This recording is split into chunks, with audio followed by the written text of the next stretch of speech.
얼마 전에 한 성도님과 통화를 하게 되었습니다. 안부를 전하고 또 근황을 묻는 가운데 그분이 제게 이런 말씀을 하셨습니다. 목사님, 코로나 사태로 인해서 제 신앙에 대해서 그리고 제가 살아온 삶에 대해서 정말로 다시금 깊이 생각하게 되는 것 같아요.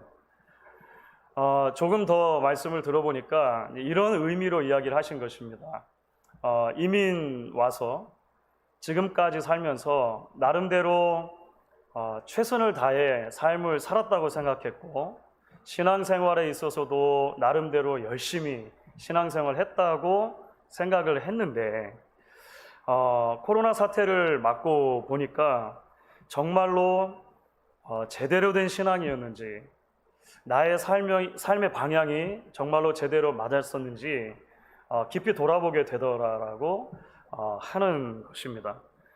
삶의 행동 반경이 제약이 되고, 또 비즈니스의 어려움들이 닥치고, 또 예배드리는 일마저도 쉽지 않게 그렇게 되면서 내가 믿음의 사람으로 산다는 것, 크리스찬으로 살아간다고 했던 삶에 사실은 돌아보니까 부끄러움이 참 많았다라고 깨닫게 되셨다는 거예요. 사실 정도의 차이는 있지만 저를 비롯해서 지금 이 시대를 살아가는 많은 신앙인들, 많은 그리스도인들이 비슷한 고민 또는 비슷한 고백을 하게 될 것이다, 이런 생각을 해봅니다. 실제로 여러 동료 목사님들과 멀고 가까이에 있는 동료 목사님들과 통화를 하거나 또 대화를 하다 보면 한결같이 그런 말씀들을 하시는 것 같습니다. 지금 주어진 상황이니까 그저 최선을 다해보긴 하지만 이게 정말 맞는지 모르겠다. 정말 많은 분들이 그런 얘기 하시는 것 같아요. 누구도 답이 없는 그런 상황 속에서 신앙과 삶에 대해서 나누고 위로하고 설교하는 일이 무척이나 부담스럽다, 이런 이야기들도 하십니다. 이전 신앙의 선배들의 그 일사각오 신앙에 비교했을 때 우리가 지금 어려움 속에서 너무 안일한 것은 아닌지 돌아보게 된다, 이런 말씀도 하시고, 앞으로 교회의 운명이 어떻게 될지 참으로 암담한 생각이 든다, 또는 비관적인 생각이 들 때도 있다, 이런 이야기를 나눠주시는 것을 들었습니다. 아마 정도의 차이는 있지만 많은 분들이 그런 생각들을 하게 되실 것이다, 이렇게 여겨집니다. 작년 말쯤이었던 것 같아요. 제가 한국에서 중고등학교 또 대학교까지 신앙생활했던 한국의 모교회, 그 모교회 출신들의 카카오톡 방 하나가 생겼습니다. 지금까지도 열심히 그 한국의 교회를 다니시는 분들도 계시고, 여러 이유로 한국의 다른 지역에, 또 저처럼 뭐 미국이나 다른 타국에 나와서 지내는 분들도 있습니다. 그래서 누군가가 주동을 해가지고 이제 그런 사람들이 좀 연결해서 서로 근황도 묻고 안부도 나눌 수 있는 그런 자리를 만들었으면 좋겠다, 이거 만들어진 거예요. 몇 주 전인 것 같습니다. 아주 흥미로운 그 비디오 그 영상 하나가 올라왔습니다. 지금도 이제 그 교회를 열심히 섬기고 있는 저보다 1년 선배 되는 그 한 집사님이 요즘에 그 드론이라고 있지 않습니까? 드론을 이용해서 촬영할 수 있잖아요. 교회와 교회 일대를 저 공중에서 드론으로 이렇게 공중 영상 촬영을 해가지고 이제 그것을 보내준 거예요. 20년이 넘는 세월이니까 제 개인적으로는 사실 뭐 쉽게 알아볼 수 없을 정도로 많은 그 부분들이 변했더라고요. 미국하고 달리 한국은 빨리빨리 변하지 않습니까? 그럼에도 불구하고 그 세월과 그 지나왔던 그 흔적들이 다 감출 수 없는 그 옛 길의 모습들이나 그 전체적인 그 동네 있지 않습니까? 교회와 함께한 그 모습이 비춰지는 거예요. 중고등학교 시절, 대학교 시절 그곳에 살며 가지고 있었던 그런 추억들과 이렇게 겹쳐지면서, 그 큰 그림 안에서 겹쳐지면서 아주 가슴 한켠에 묘한 감정이 들었던 그런 기억이 있습니다. 우리 신앙생활에 있어서도 여러분 그런 것 같습니다. 가끔은 가끔은 멀리 떨어져서 바라보는 것이 우리의 신앙생활에 유익이 될 때가 있다라고 하는 것입니다. 특별히 지금과 같이 어려운 시기를 지날 때 우리가 사회적인 거리두기라는 이야기를 지금 이제 뉴 노멀처럼 그렇게 이야기하고 살고 있습니다만, 사람과 사람 사이의 거리두기와 더불어서 우리가 지금 지나고 있는 현실 자체에 대해서 시간과 공간을 의도적으로 좀 거리두기해서 보는 훈련들이 필요하다고 하는 거예요. 물론 이 어려운 시기에 한 복판을 지나갈 때 쉬운 것은 아닙니다. 쉬운 것은 아닙니다. 그래서 의도적이라는 말씀을 드리는 거죠. 일부러라도 잠시 시간을 내서 생각을 해보는 것입니다. 우리의 전체 삶, 70년, 80년, 100년 되는 우리의 전체 삶에서 지금 지나가고 있는 이 한 구간이 과연 어떤 의미인가 한번 생각해 보는 것입니다. 우리가 늘 배워왔고 고백하는 것처럼 우리의 삶의 모든 구간이 하나님의 섭리 안에 있는 것이 맞다면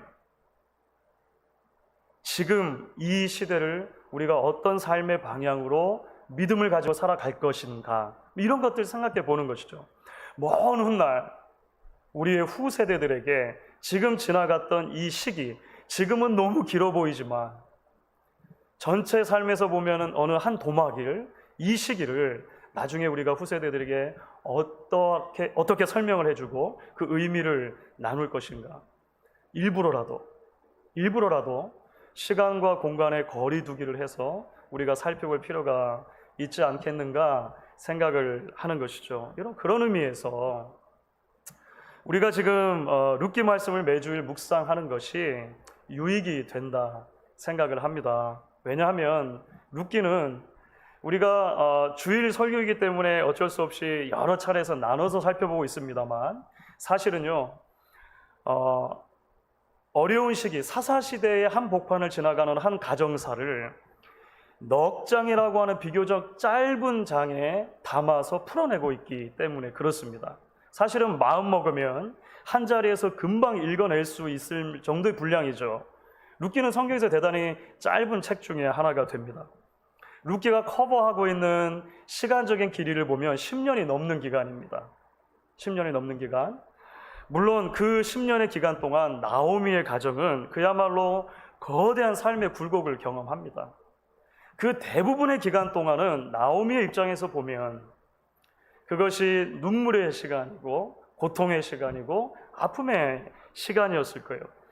정말 마지못해 살아가고 있다라고 여겨질 정도로 그런 고통의 순간들이었다라고 하는 것이죠. 하지만 말씀드린 것처럼 한 자리에서 충분히 읽어낼 수 있는 이 넉 장의 룻기 말씀, 그래서 한 가정이 지나가고 있는 인생사의 한 도막을 큰 그림으로 이렇게 바라볼 수 있도록 해주는 이 룻기의 말씀은 그 고통과 힘겨움의 이야기가 끝이 아니라고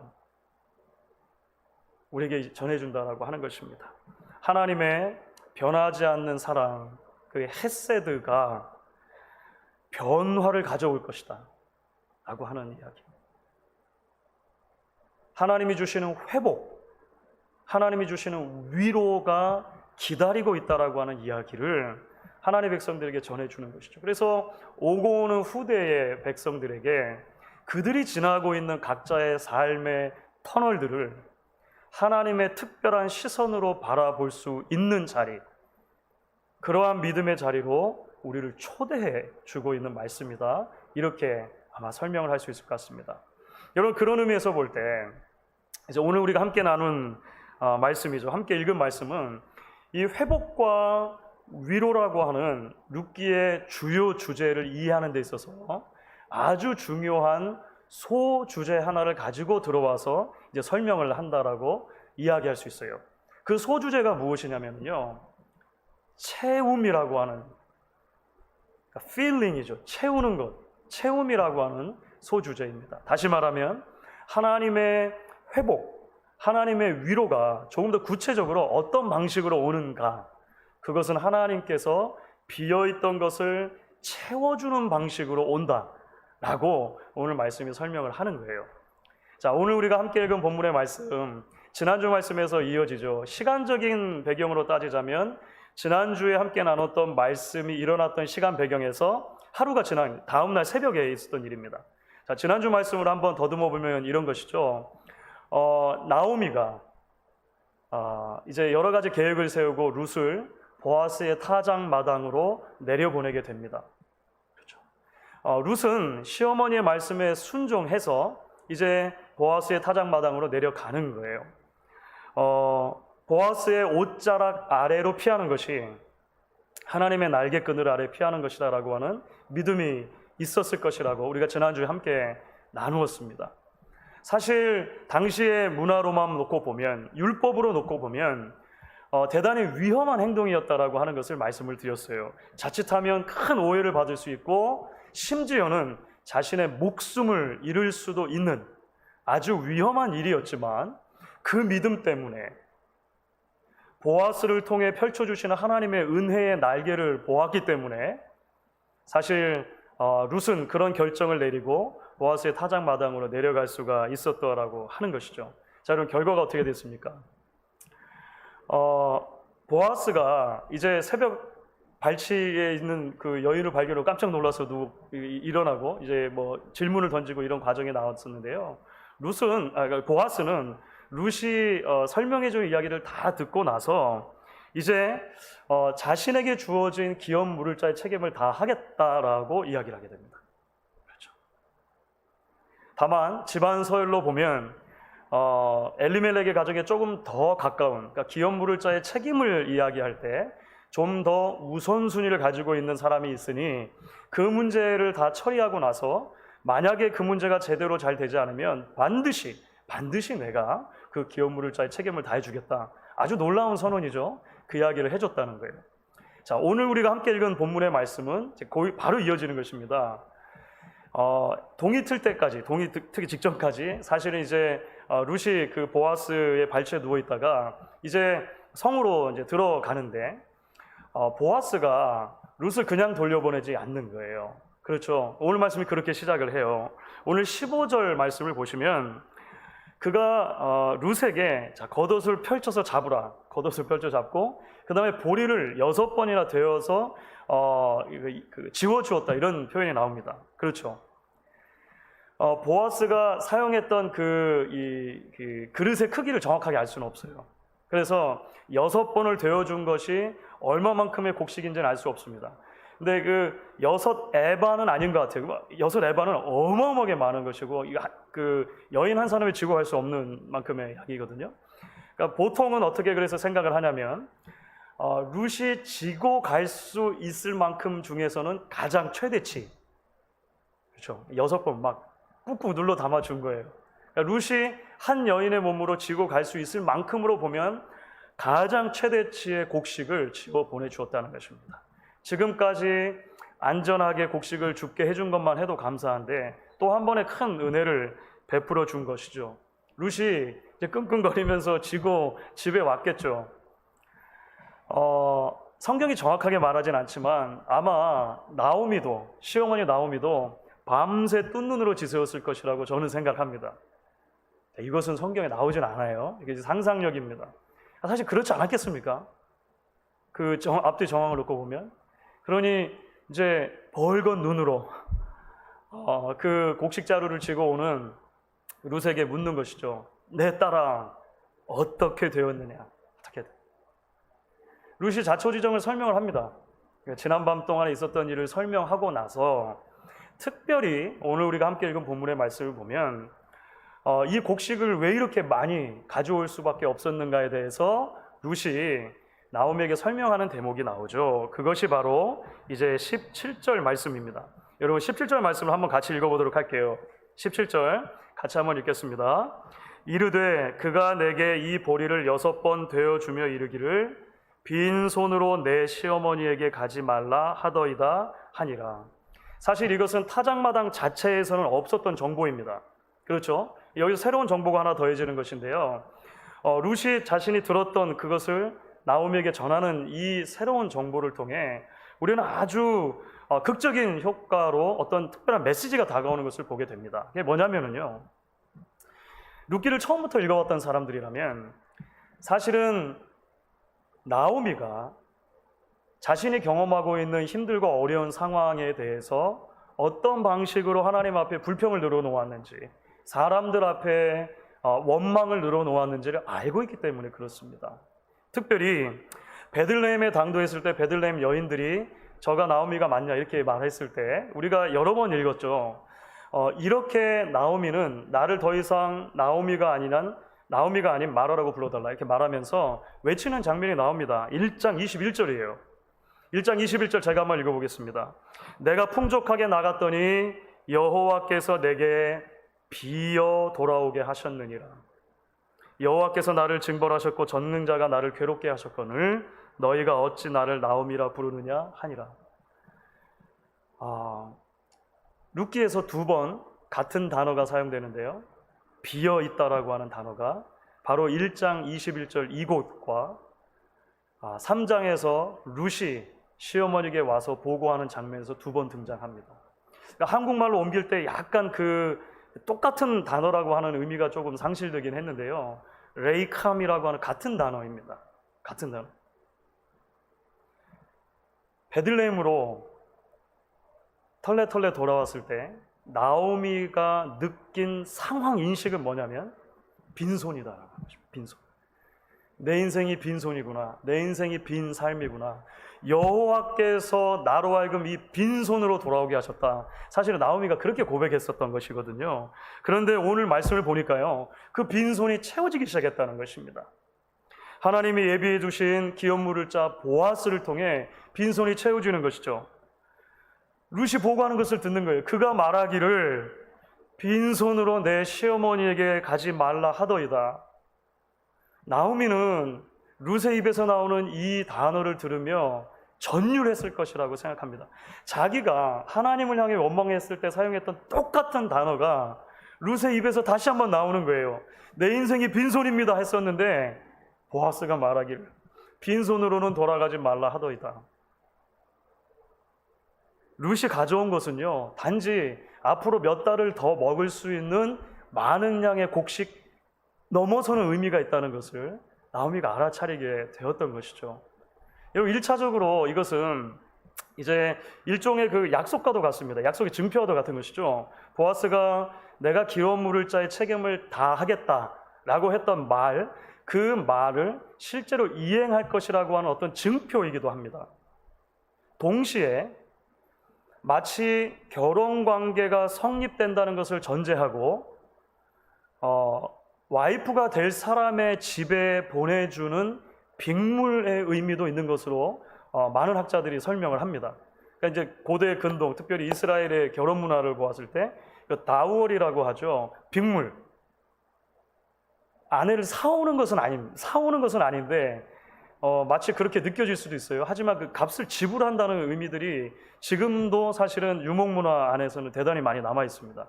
데려오는 것이죠.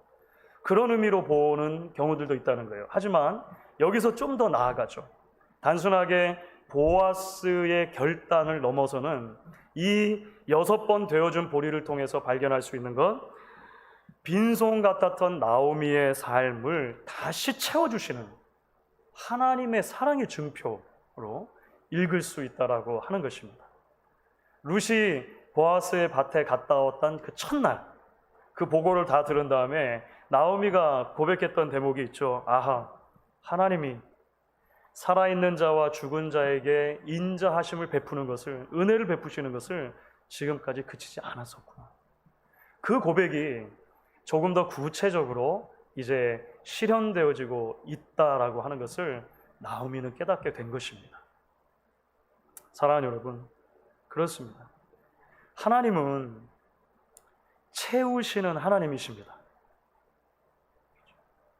우리는 성경 전체를 흐르는 이 아주 중요한 메시지를 기억하고 붙들 필요가 있습니다.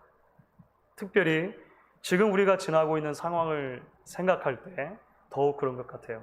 사실 여러분, 우리가 성경을 처음 딱 열면은요, 만나게 되어지는 하나님은 어떤 하나님이십니까?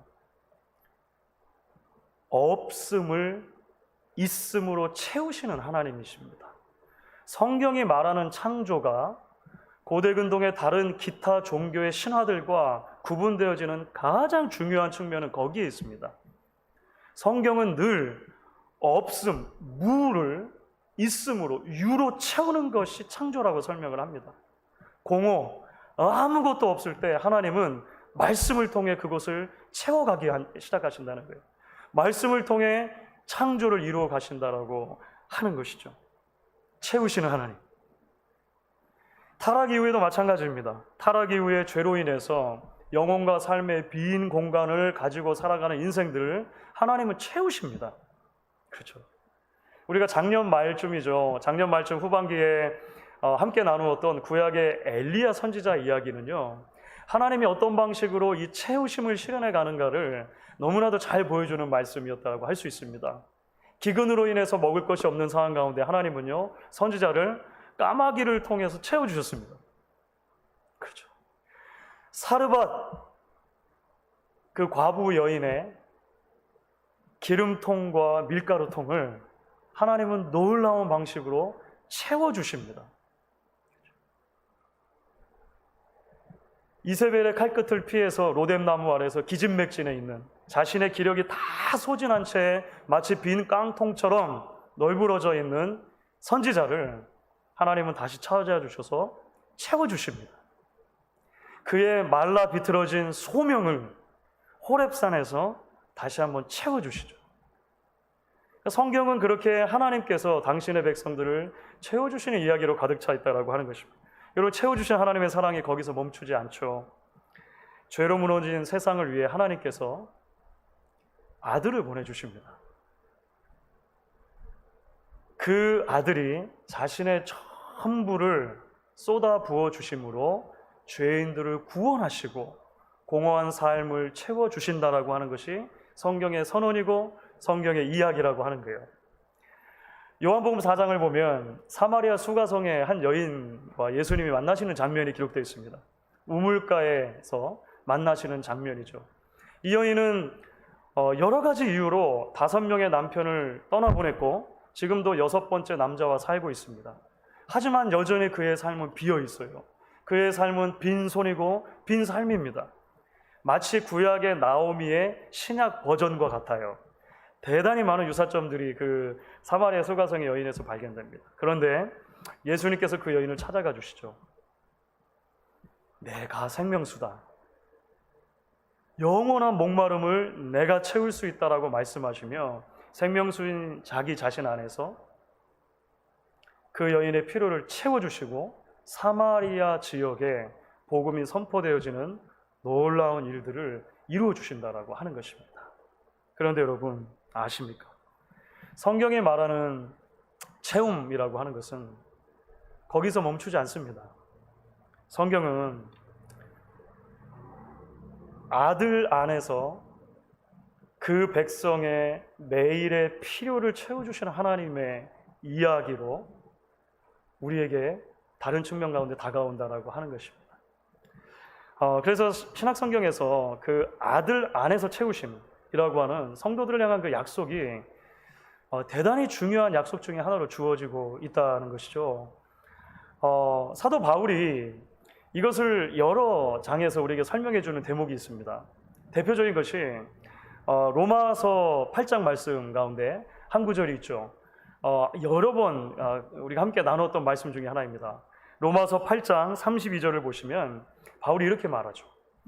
자기 아들을 아끼지 아니하시고 모든 사람을 위하여 내주신 이가 어찌 그 아들과 함께 모든 것을 우리에게 주시지 아니하겠느냐. 바울의 옥중서신 중에 하나인 빌립보서, 감옥 안에서 쓴 편지죠. 그 빌립보서를 보시면 빌립보서 4장에 바울이 이렇게 말하는 대목이 있습니다. 4장 19절입니다.